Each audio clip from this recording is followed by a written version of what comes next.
दया भारत का, सेवा ही बस काम है।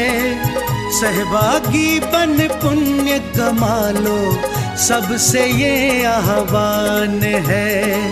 प्रणम्य सागर गुरु महाराज की सोच का ये परिणाम है। सहभागी बन पुण्य कमा लो, सबसे ये आह्वान है, सबसे ये आह्वान है। अरहम योग प्रणेता ने ये पावन दीप जलाया है। साधर्मी का बने सहारा, बीड़ा ये ही उठाया है, बीड़ा ये ही उठाया है। चलो उन्हें खुशियों से मिलाए, बड़ा पुण्य का काम है। सहभागी बन पुण्य कमा लो, सबसे ये आह्वान है, सबसे ये आह्वान है। जीवों के भोजन का प्रबंधन, असमर्थ बच्चों को शिक्षा, रोजगार की करें व्यवस्था, मांगे ना कोई भिक्षा, मांगे ना कोई भिक्षा। अरहम जीव दया भारत बस करती ये ही काम है। सहभागी बन पुण्य कमा लो, सबसे ये आह्वान है, सबसे ये आह्वान है। गाय धरा पे रहे सुरक्षित, गौशाला है बनवाई। जीव जंतु की भोज व्यवस्था सुंदर रूप से करवाई, सुंदर रूप से करवाई। साधर्मी भूखा ना सोए, रखना सबका ध्यान है। सहभागी बन पुण्य कमा लो, सबसे ये आह्वान है, सबसे ये आह्वान है। साधर्मी रोगी के इलाज को हम मिलके हैं करवाते। जाने कितने असहायों को राशन घर में पहुंचाते, राशन घर में पहुंचाते। लक्ष्य हमारा उन चेहरों पे लानी बस मुस्कान है। सहभागी बन पुण्य कमा लो, सबसे ये आह्वान है, सबसे ये आह्वान है। दान धर्म ही साथ जाएगा, बाकी सब तो धोखा है। पुण्य के भागी बन जाओ, ये बड़ा ही पावन मौका है, बड़ा ही पावन मौका है। जुड़ के जीवन सार्थक कर लो, पावन ये अभियान है। सहभागी बन पुण्य कमा लो, सबसे ये आह्वान है, सबसे ये आह्वान है। इस कार्यक्रम के पुण्यार्जक हैं प्रणम्य वाणी देवदूत। प्रणम्य गुरु की वाणी पहुँचे घर घर, सम्यक ज्ञान प्रभावना होवे घर घर। सभी प्रणम्य वाणी देवदूत के पुण्य की बहुत बहुत अनुमोदना। अधिक जानकारी के लिए संपर्क करें। गुरु चरणों में समर्पित गुरु भक्त परिवार USA, श्री ब्रिजेश चंद्र जैन, श्रीमती आशु जैन, श्री सम्यक जैन, श्रीमती दिशी Jain, Shri Alankrit Jain, Arham consultancy and export services, greater Noida. गुरु चरणों में समर्पित गुरु भक्त सौगनी परिवार जयपुर। गुरु चरणों में समर्पित गुरु भक्त परिवार राजस्थान। श्री रवि जैन, श्रीमती सुषमा जैन, पुत्र एवं पुत्रवधू श्री निखिल जैन, श्रीमती रितिका जैन, पुत्री एवं दामाद श्रीमती प्राची जैन, श्री शशांक जी, श्रीमती दिशा जैन, श्री अतिशय जैन, पौत्र एवं पौत्री निर्वाण जैन, तारिणी जैन, रियाला जैन एवं मिया जैन, गाजियाबाद दिल्ली।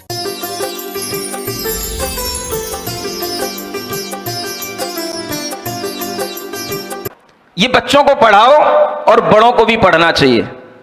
भगवान ऋषभ देव के बिना कोई भी तरह का इस कर्म भूमि में प्रजा का पालन करने की कोई पद्धति नहीं थी, और उन्हीं भगवान ऋषभ देव के पुत्र भरत के नाम से आज भी ये देश भारत देश के नाम से जाना जाता है। ये भी भागवत पुराण में लिखा हुआ है, भगवान ऋषभ देव के पुत्र भरत के नाम से इस देश का नाम भारतवर्ष पड़ा है।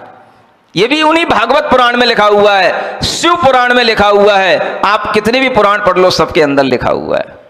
तो आज लोग कैसे कहते हैं कि लोगों के लिए निर्ग्रंथ नहीं होना चाहिए, नग्न नहीं होना चाहिए, दिगंबरता समाज के बीच में अच्छी नहीं लगती है। भाई दिगंबर तो हमेशा समाज के बीच में रहे। भगवान महावीर स्वामी राजपुत्र थे, क्षत्रिय पुत्र थे, हमेशा समाज के बीच में रहे। भगवान महावीर स्वामी के जितने भी तीर्थंकर हुए हैं, भगवान महावीर स्वामी तो 24वें तीर्थंकर हुए, ऋषभ देव से लेकर के जितने भी तीर्थंकर हुए हैं, सब तीर्थंकरों ने निर्ग्रंथ मुनि बनने के बाद में सबसे पहला आहार ग्रहण किया है तो जंगलों में नहीं किया है, राजाओं के यहां पर उनके आहार हुए हैं, सेठों के यहां पर उनके आहार हुए हैं। घरों में जाकर के ही आहार होते हैं, बिना घरों में जाए मुनि महाराज का जीवन चल ही नहीं सकता है। उन्हें अगर आहार करना है तो वो आहार स्वयं नहीं बनाते हैं, उनका आहार अपनी विधि से बनता है, चलता है, और उसको आहार कराने के लिए जो पद्धति होती है वो पद्धति भी अपने आप में श्रमणों की संस्कृति में ही मिलती है। दुनिया की किसी संस्कृति में पद्धति नहीं मिलती, जिसे नवदा भक्ति की संस्कृति कहते हैं। ये आहार कराने के बाद में उन मुनि महाराज की सेवा करने का भाव भी सबके अंदर रहा है। आपको ये ध्यान रखना चाहिए, अगर आपकी संस्कृति है, आपके शास्त्र हैं, तो हमारी भी संस्कृति है, हमारे भी शास्त्र है। श्री कृष्ण अगर गोपियों के साथ में रह करके गोपियों से कहते हैं कि नग्न नहीं होना, तो ये तो कोई भी नहीं कह सकता है कि स्त्रियों के लिए नग्न होना। ये तो स्त्रियों के लिए नग्न होना तो दिगंबर समाज में भी मना है। ये उदाहरण कैसे दिया गया? कथावाचकों को यह पता होना चाहिए कि जब श्री कृष्ण अर्जुन से महाभारत में कहते हैं कि हमारे सामने मुनि दिख रहे हैं तो जीत निश्चित है, तो इसका मतलब है श्री कृष्ण के सामने भी मुनि महाराज रहा करते थे। उन्हें उस तरह की कोई गिलानी नहीं थी। और जब सामने दिख रहे हैं तो जंगल में नहीं दिख रहे हैं। जिस समय पर वो अपने राजमहल से रथ से निकल रहे होंगे और रथ से प्रस्थान करते हुए दिगंबर मुनि दिखाई दे गए, तो ये ज्योतिष शास्त्र के अंदर सबसे बड़ा शकुन माना जाता है। अगर आप किसी मंगल कार्य के लिए जा रहे हो और आपको सबसे पहले निर्ग्रंथ दिगंबर रूप दिख जाए, समझ लेना आपका कार्य मंगलमय होगा, आपका कार्य पूरा होगा। ये वो रूप है, ये अश्लीलता नहीं है, ये साधना है। यहां कोई लिंग में ताले नहीं डालने पड़ते हैं, ये साधना की जाती है। वैराग्य की साधना होती है, विरागता के साथ में ज्ञान की साधना होती है। और उस साधना के आगे अगर दुनिया आज चकाचौंध होती है तो उसे सीखना चाहिए कि साधना कैसे की जाती है, ना कि इस तरह का प्रश्न चिन्ह खड़ा करना चाहिए कि दिगंबर लोगों को समाज के बीच में क्यों आना चाहिए। समाज के बीच में इसलिए आते हैं ताकि तुम भी जानो, शरीर आश्रित जीवन मत जियो। शरीर तो क्षणभंगुर है, नश्वर है, असुचि है, अपवित्र है, घिनावना है। उस शरीर को देख करके आपके अंदर वैराग्य उत्पन्न हो जाए, इसलिए दिगंबर मुनि अपने शरीर को दिखाते हुए समाज के बीच में रहते हैं, ताकि आपके अंदर भी वैराग्य उत्पन्न हो। यह आने का कारण होता है समाज के बीच में। आपके अंदर अगर वैराग्यता का भाव नहीं आएगा तो कभी भी आत्मज्ञान आपको प्राप्त हो ही नहीं सकता है। और विरागता का मतलब है शरीर की असुचिता को समझना। इन डॉक्टरों से पूछो, शरीर के अंदर कौन सा ऐसा पवित्र पदार्थ है जिसको हम अपने पास में रख लें। पूछो इनसे कितने ऑपरेशन किए हैं, कितनी सर्जरी की है। कोई ऐसा प्योर सब्सटेंस हमें बताओ, कोई ऐसी वस्तु हमें बताओ जो रखी रहे, शुद्ध रहे और महकती रहे, बदबू नहीं आनी चाहिए। शरीर के अंदर ऐसा कोई सेल, ऐसा कोई ऑर्गन है? जब आप शरीर के अंदर किसी भी तरह की सर्जरी करते हैं तो आपको क्या लगता है? सारा शरीर चीड़ फाड़ देने के बाद भी आज तक किसी भी डॉक्टर को कभी वैराग्य उत्पन्न नहीं हुआ। और बिना चीड़ फाड़ किए हुए केवल शरीर का विज्ञान जो तीर्थंकरों ने हमें बताया है उसको जान करके अनेक लोगों को वैराग्य हो जाता है और शरीर से मोह छोड़ करके आत्मा की राह पर निकल पड़ते हैं। शरीर जिंदगी नहीं है। शरीर के भीतर जिंदगी जीने वाला जो तत्व है उसे आत्मा कहा जाता है। उसकी लाइफ इनफाइनाइट होती है। उसकी लाइफ केवल ये ह्यूमन लाइफ जब तक है तब तक उसकी लाइफ नहीं है। उसकी लाइफ अनंत है, इनफाइनाइट है। अनंत काल तक उसके अस्तित्व को कोई नहीं रोक सकता है। और उस अनंत काल तक रहने वाली उस आत्मा के प्रति अगर आपका लगाव होगा तब आपका ज्ञान सम्यक ज्ञान कहलाएगा। तब आपके अंदर आत्मज्ञान उत्पन्न होगा। तब आपको इस जीवन की महत्ता समझ में आएगी। अन्यथा शरीर की चीड़ फाड़ से क्या होने वाला है? वो तो कोई भी कर देता है, कैसे भी हो जाता है। कभी हम उसको बचा भी पाते हैं, कभी नहीं भी बचा पाते हैं। आखिर चीड़ फाड़ से शरीर से क्या हमें वैराग्य होगा? आश्चर्य की बात तो यही लगती मुझे कि डॉक्टरों को वैराग्य क्यों नहीं होता है। मुझे सबसे ज्यादा आश्चर्य लगता है जब मैं सोचता हूं डॉक्टरों के बारे में, जिन्होंने बॉडी के भीतर के हर एक इनर ऑर्गन को ढंग से देख रखा है, एक एक सेल को पढ़ रखा है और किसी भी सेल के अंदर कोई इम्प्योरिटी नहीं है। हर चीज सड़ी गली है, हर चीज बदबूदार है और उसके बावजूद भी किसी भी डॉक्टर के अंदर वैराग्य का भाव क्यों नहीं आता है कि इस शरीर में क्या रखा है, क्या इस शरीर के लिए जिए। मुझे यह सबसे बड़ा आश्चर्य लगता है दुनिया का। इतनी एमबीबीएस और एमडी की पढ़ाई करने के बाद में एमएस की पढ़ाई करने के बावजूद भी किसी भी सर्जन को आज तक वैराग्य क्यों नहीं हुआ, जबकि वैराग्य की आधारशिला इस शरीर पर टिकी हुई है। भगवान तीर्थंकरों ने कहा अगर आपको शरीर की अशुचिता का ज्ञान हो जाएगा तो फिर आपका मन, आपके विचार आखिर किस में जुड़ेंगे, किससे प्रेम करोगे? शरीर की अशुचिता के बिना आपका आत्मा की ओर इंक्लिनेशन हो ही नहीं सकता है। और यह ज्ञान भगवान को घर में रह करके हो जाता है। महापुरुषों को यह बात केवल उन निर्ग्रंथ मुनियों को देख करके समझ में आ जाती है।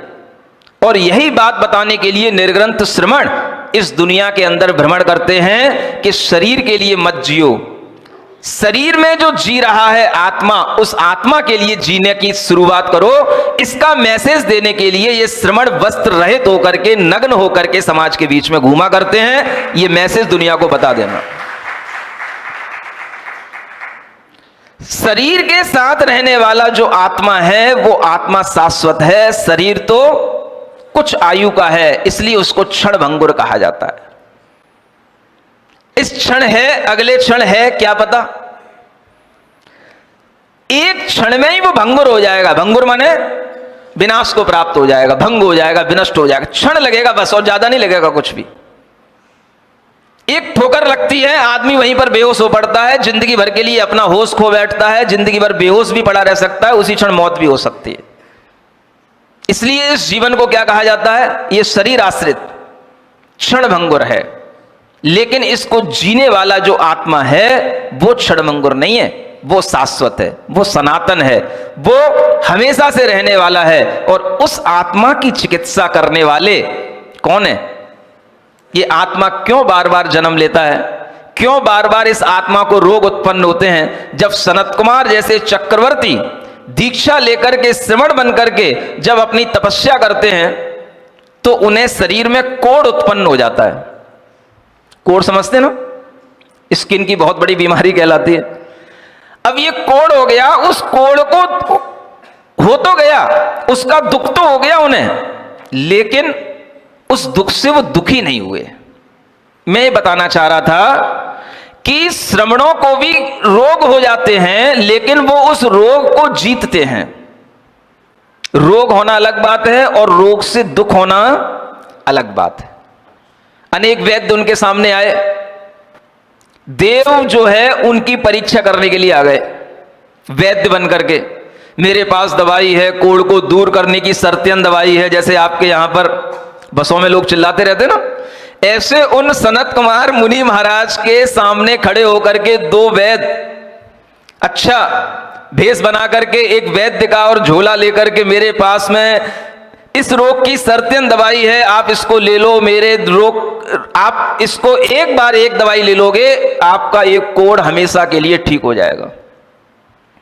जब सनत कुमार मुनि महाराज ये सुनते सुनते थक गए, तब उन्होंने अपनी आंखें खोली और उन वैद्य से कहा, आप क्यों बार बार हमारे आसपास परेशान होने के लिए खड़े हुए हो? हमें किसी वैद्य की आवश्यकता नहीं, हमें किसी दवाई की आवश्यकता नहीं। अरे आपके शरीर में इतना बड़ा कोढ़ निकल रहा है, बदबू आ रही है, इतना शरीर सड़ रहा है, इसे कोई देख भी नहीं पा रहा है। हमें किसी को दिखाने की कोई जरूरत नहीं है, मेरी आत्मा का आनंद मुझे मिल रहा है, मैं शरीर से बिल्कुल भिन्न होकर के अपनी आत्मा के आनंद में हूं, मैं शरीर में चिपका हुआ नहीं हूं, इसलिए मुझे शरीर की कोई पीड़ा नहीं हो रही है, मुझे शरीर के रोग से कोई आपत्ति नहीं है।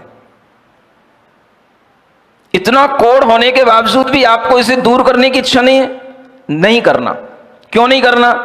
ये शरीर तो क्षणभंगुर है, मिटेगा, मिट रहा है, मिट जाएगा, लेकिन मैं जो हूं वो कभी नहीं मिटूंगा।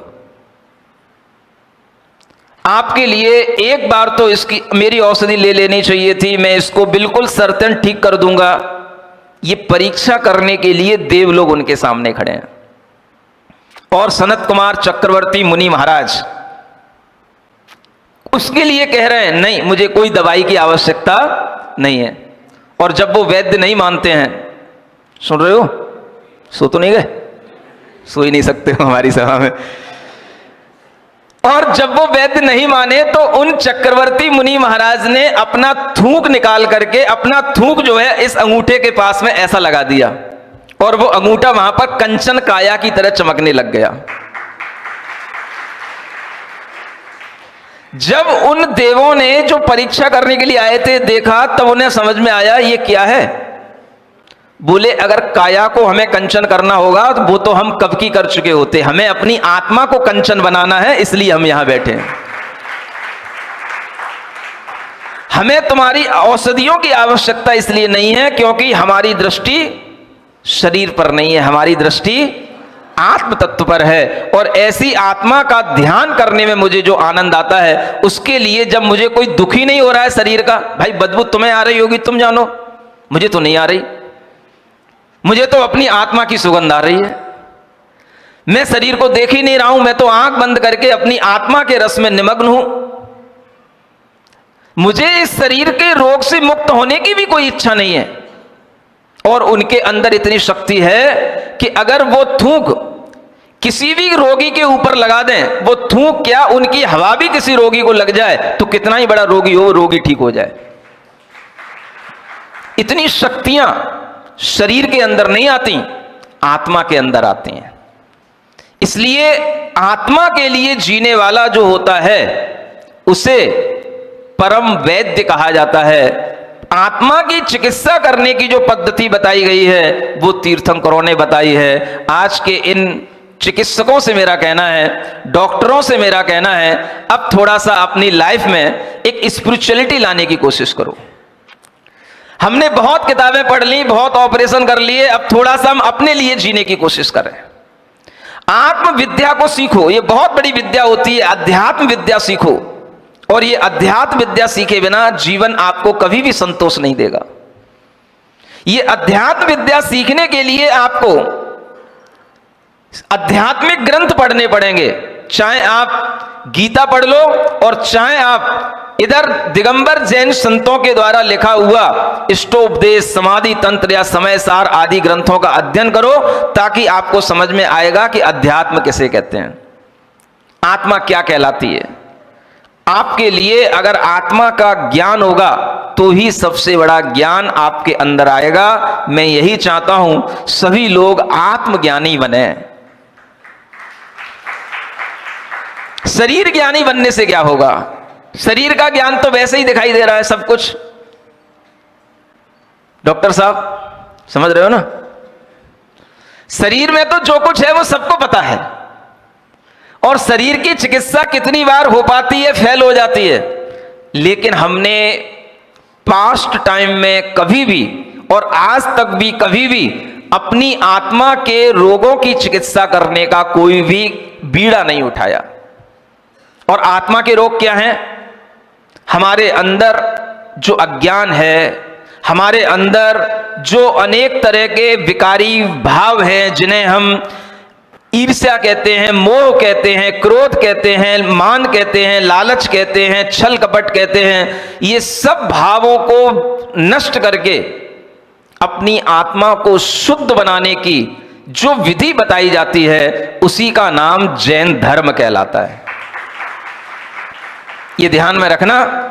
और उस जैन धर्म के अनुसार जो उस चिकित्सा पद्धति पर सब कुछ छोड़ करके चल पड़ते हैं, उन्हीं को श्रमण कहा जाता है, उन्हीं को मुनि महाराज कहा जाता है। ये मुनि महाराज हमेशा से इस भारत की संस्कृति पर विचरण करते हुए सबके लिए आत्मविद्या का ज्ञान देने के लिए हमेशा रहे हैं। और हर राजाओं के समय पर इन मुनि महाराजों का सद्भाव रहा है। राजाओं की सभाओं में भी कालिदास जैसे लोग लिखते हैं। ज्योतिर्विदाभरण नाम का एक ग्रंथ उन्होंने लिखा है, उसकी पंक्तियां मैंने आपको सुनाई थी, जिसमें उन्होंने नवरत्नों के नाम लिए। उन्होंने नवरत्नों में एक छपड़क का नाम लिया है। छपड़क का मतलब दिगंबर मुनि होता है। ये कोश साहित्य में आप पढ़ लेना। छपड़क का मतलब जो अपने कर्मों का क्षय करने वाला होता है, उसको छपड़क कहते हैं। और ये छपड़क शब्द आपको दिगंबर शास्त्रों में भी मिलेगा, और दिगंबर शास्त्रों के अलावा अन्य भी वैदिक शास्त्रों में आपको ये छपड़क शब्द मिलेगा। तो दिगंबर मुनियों का अस्तित्व हमेशा से इस धरती पर रहा है। हमेशा आप उनसे आत्मज्ञान लेने की विद्या प्राप्त करने की कोशिश करें, यही उनका उद्देश्य रहा है। हर समाज के बीच में व्यक्ति आज केवल भौतिकता की चकाचौंध में दौड़ता हुआ अपने आप को राग द्वेष से आक्रांत करके परेशान करते हुए अपनी मौत सुसाइड के माध्यम से कर रहा है। ऐसी स्थिति में अगर आपको कोई आत्मज्ञान मिलेगा, आत्म शांति मिलेगी, तो आपके लिए ये साधना समझ में आनी चाहिए। मुनि महाराज किसके लिए जीते हैं? अपनी आत्मा के लिए जी रहे हैं। क्षण भंगुर जीवन जी रहा मैं अपने लिए। किसके लिए? अपने लिए। बस इतनी सी लाइन आप लोग ध्यान रखना और इस तरह की चिकित्सा करने की कोशिश करना जिससे हमारे अंतरंग मानसिक भावों की, आध्यात्मिक भावों की हम अपने अंदर कंट्रोलिंग कर पाएं और उसके माध्यम से हम अपने आत्मा की चिकित्सा करने के लिए अपने कर्मों के संस्कार को हमेशा के लिए नष्ट कर पाएं। यह चिकित्सा ही महत्वपूर्ण चिकित्सा है और इसी के माध्यम से सब कुछ साध्य, साधन और साधना जानी जाती है। एक बार ऐसी साधना करना भी प्रारंभ करो। राजा श्रेणिक, सुन रहे हो?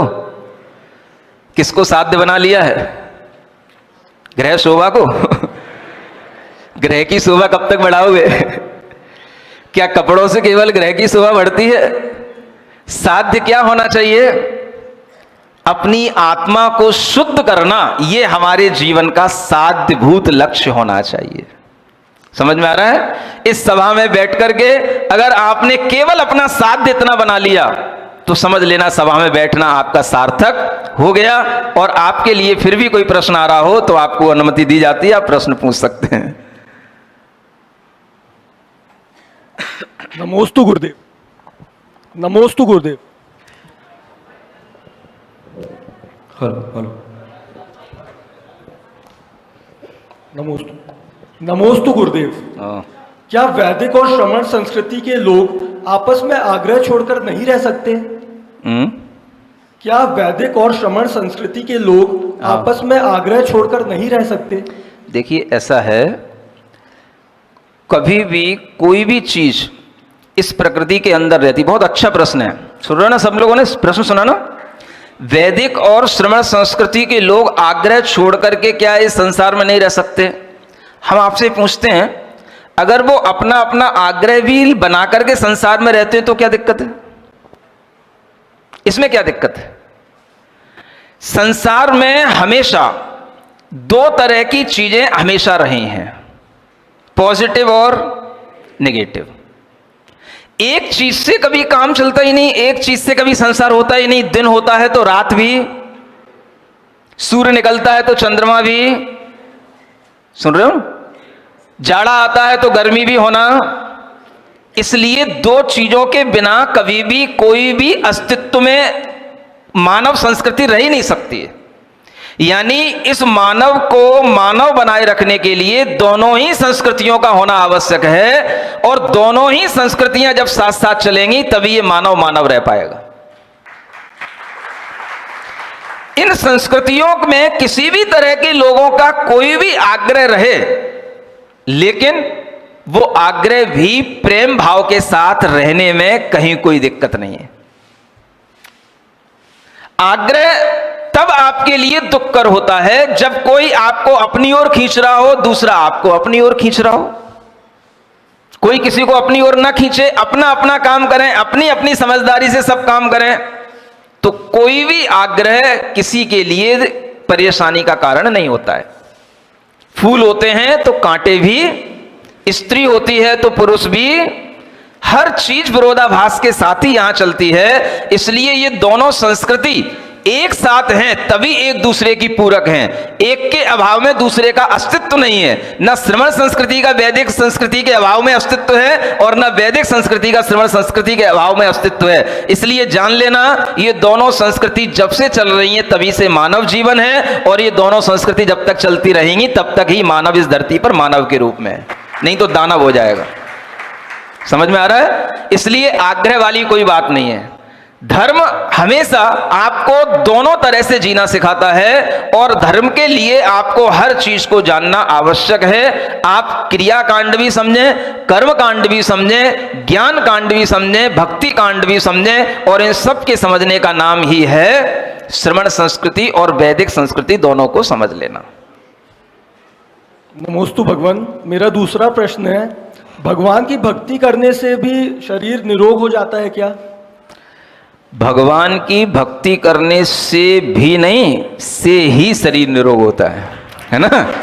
हाँ, डॉक्टर भी तभी काम कर पाते हैं जब आपके अंदर भगवान की भक्ति से संचित पुण्य आपके साथ साथ डॉक्टरों के पास जाए, तभी डॉक्टरों का दिमाग सही चलता है, तभी वो सही ऑपरेशन कर पाते हैं, तभी उनका ऑपरेशन सक्सेस होता है। और जब ऑपरेशन सक्सेस होता है तब डॉक्टर भी कहते हैं थैंक यू गॉड, मेरा ऑपरेशन सक्सेस हो गया। अदरवाइज उन्हें बोलता है ओ माय गॉड। फिर वो जब अपने सब प्रकार के ज्ञान का उपयोग करने के बावजूद भी कुछ नहीं कर पाते हैं, तब फिर आपसे कहते हैं गॉड ब्लेस यू, हमें जो करना था वो हम कर चुके। तो ध्यान रखना, भगवान की भक्ति से ही निरोगता आती है, चाहे डॉक्टर के पास जाने से पहले कर लो और चाहे डॉक्टर के पास जाने के फिर बाद में करना पड़े, करना तो पड़ेगी, उसके बिना आपके इलाज का कोई दूसरा तरीका है नहीं है। ठीक है? यहाँ पर विराजमान हैं आचार्य पूज्यपाद महाराज ने सिद्ध भगवंतों की भक्ति करते हुए जो हमें उपदेश दिया, जो ज्ञान दिया, वह निरंतर चल रहा है। पिछले दिनों में आपके लिए जो एक काव्य नंबर 8 है उसकी 3 लाइनों का वर्णन हो चुका था। आतंकारतेरभावे तदुपशमनम सद्भेषजा नर्थ तावत। इसके आगे की एक लाइन और बची है, दीपा नर्थक के वदवा विपगत तिमरे दृश्यमाने समस्ते। आचार्यों ने सिद्ध भगवंतों की भक्ति करते हुए भी उदाहरण देकर के हमें समझाने की चेष्टा की है, और यहाँ पर 2 उदाहरण देकर के हमें सिद्धों के लिए ये बताने का प्रयास किया है कि सिद्ध भगवानों को किसी भी अन्य पदार्थ से कोई प्रयोजन नहीं रह जाता है। एक उदाहरण आपको रोग का और औषधि का दिया था, और दूसरा उदाहरण आज आपके समक्ष और आता है, दीपा नर्थक के वदवा। अर्थात दीप अनर्थक है, उसका कोई प्रयोजन नहीं होता है। व्यपगत तिमिरे, जिसके अंदर से तिमिर समाप्त हो जाता है। दृश्यमाने समझते, ऐसा कोई पदार्थ अगर हमारे सामने हो जिसमें सब कुछ दिखाई दे रहा हो और जिसमें अंधकार का अभाव हो जाता हो, तो फिर उसके आगे दीपक की कोई आवश्यकता नहीं रह जाती।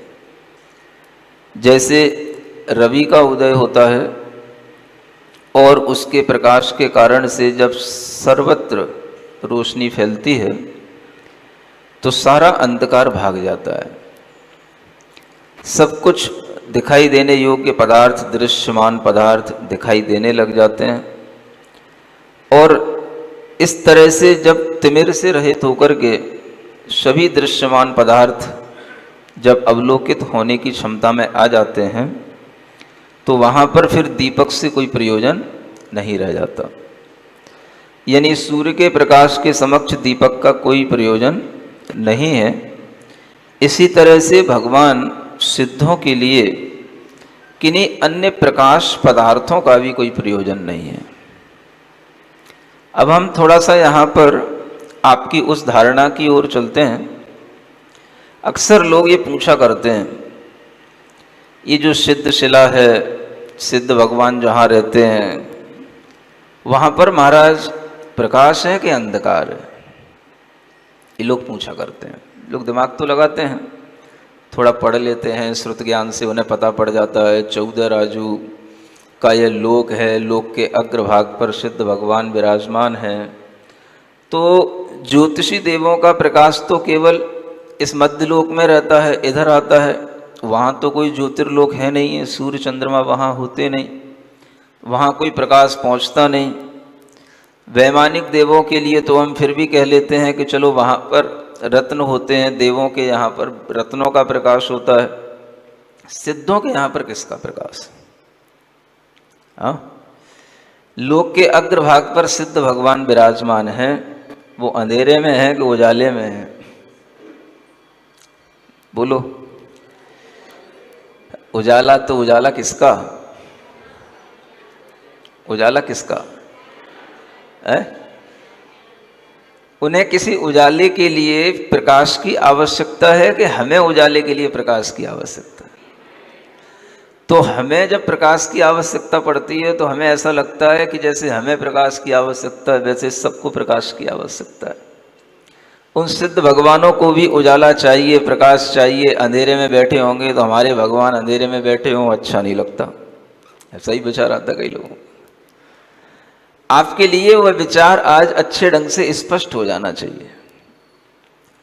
जो भगवान होते हैं उनकी जो आत्मा होती है उसमें जो प्रकाश होता है वह प्रकाश भी अपने आप में कितना बलवान होता है या कितना अधिक होता है, जिसके कारण से उन्हें किसी भी और अन्य प्रकाश की आवश्यकता नहीं रह जाती। आप एक विचार करें कि अगर सूरज के सामने हम ये कहें कि दीपक की आवश्यकता है तो ये हमारे लिए जैसे एक उपहास उड़ाने वाली बात है सूरज का।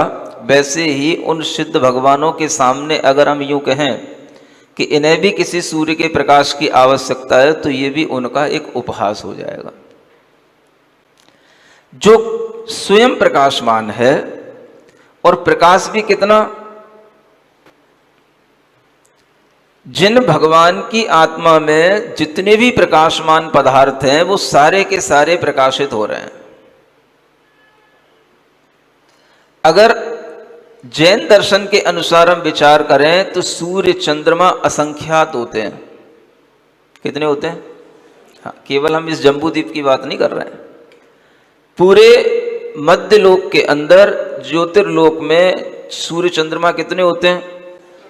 असंख्यात होते हैं। अब आप सोचो कि एक सूर्य का प्रकाश इतना है तो असंख्यात सूर्यों का प्रकाश कितना होगा। और ये प्रकाश भी उन आत्मा में जब तारे की तरह टिमटिमाता है तो सोचो उनकी आत्मा का प्रकाश कितना होगा। समझ पा रहे हो? प्रकाश को प्रकाश की आवश्यकता नहीं होती है। जो स्वयं प्रकाशमान पदार्थ है उसे किसी प्रकाश की आवश्यकता नहीं होती है। सूरज को कभी जैसे दीपक की आवश्यकता नहीं होती, मोमबत्ती की आवश्यकता नहीं होती, उसी तरह से उन भगवान को शुद्ध सिद्ध आत्माओं को कभी भी किसी अन्य सूर्य, चंद्रमा, मणि, दीपक, CFL की लाइटों की कोई आवश्यकता नहीं पड़ती। जितना भी प्रकाश इस दुनिया में है वो सब उनकी अंतर आत्मा में प्रकाशित हो रहा है, और उससे उनकी अंतर आत्मा प्रकाशित नहीं है। उनका प्रकाश इतना है कि उन सारे प्रकाशमान पदार्थों को भी अपने अंदर प्रकाशित कर लेता है। माने उनकी लाइट इतनी ज्यादा है कि वो सारे लाइटेड पदार्थों को भी कैप्चर कर लेते हैं। कोई भी पदार्थ, कोई भी दुनिया का वस्तु, चाहे वो लाइटेड हो या ना हो, वो सब उनके ज्ञान में अवश्य दिखाई देने चाहिए और देती है।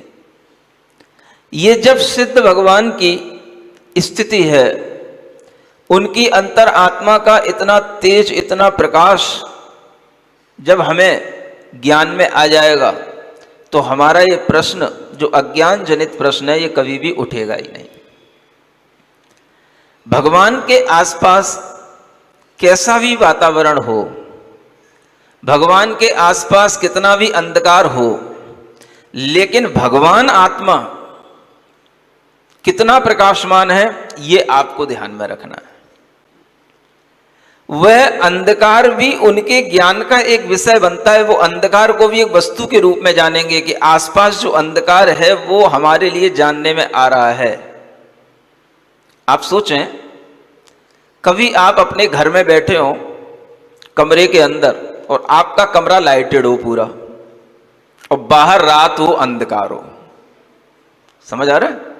आपको क्या फर्क पड़ेगा? आप अगर बाहर देखें खिड़की से तो आपको बाहर क्या दिखाई दे रहा है? अंधेरा अंधेरा दिखाई दे रहा है, लेकिन आप तो उजाले में हो। तो आदमी को सुकून किससे मिलता है? हमें क्या चाहिए? लाइट किसके लिए चाहिए? अपने लिए। अपने को तो हम देख ही पा रहे हैं, हम जहां पर हैं वहां पर हम अपने को समझ ही पा रहे हैं, पहचान ही पा रहे हैं। तो हमें अगर प्रकाश में रहने का मिल रहा है, तो दूसरा अगर कोई अंधकार में हो या आसपास कहीं अंधकार हो, उससे क्या फर्क पड़ेगा? समझ आ रहा है? इसी तरह से सिद्ध भगवान प्रकाशमान है। उनकी आत्मा में एक एक और आत्मा में एक एक स्थान पर अनंत अनंत और सिद्ध बैठे, वो सभी प्रकाशमान है। वो किसको देखेंगे? आसपास के वातावरण को देखेंगे तो आसपास का सारा वातावरण उनके लिए प्रकाशमान है। सिद्ध सिद्धों को देखेंगे, दुनिया की हर पदार्थ को देखेंगे, उन्हें वो पदार्थ अपने से पृथक दिखाई देगा। वे जैसे दूसरे प्रकाश को देखेंगे, सूर्य, चंद्रमा आदि को, वैसे ही अंधकार को भी देखेंगे, लेकिन वे स्वयं प्रकाशमान है। इसलिए उन्हें ज्योति रूप कहा जाता है। क्या कहा जाता है? भगवान कैसे हैं? ज्योति रूप है, ज्योति स्वरूप है। कई जगह पर आचार्यों ने केवल ज्योति के रूप में ही उनकी स्तुति की है। प्रभु कैसे होते हैं, शुद्ध परमात्मा कैसा होता है? तो परम ज्योति स्वरूप है। एक ही भाव स्तोत्र में आचार्य वादिराज लिखते हैं, ज्योति रूपम दुरित निवहध्वांत विध्वंस हेतु त्वामेवाहुर्जिनवर चिरम तत्व विद्याभियुक्ता चेतो वासे भवसि च मम स्फारमुद्भासमानस् तस्मिन्नंगः कथमिव तमो वस्तुतो वस्तुमीष्टे।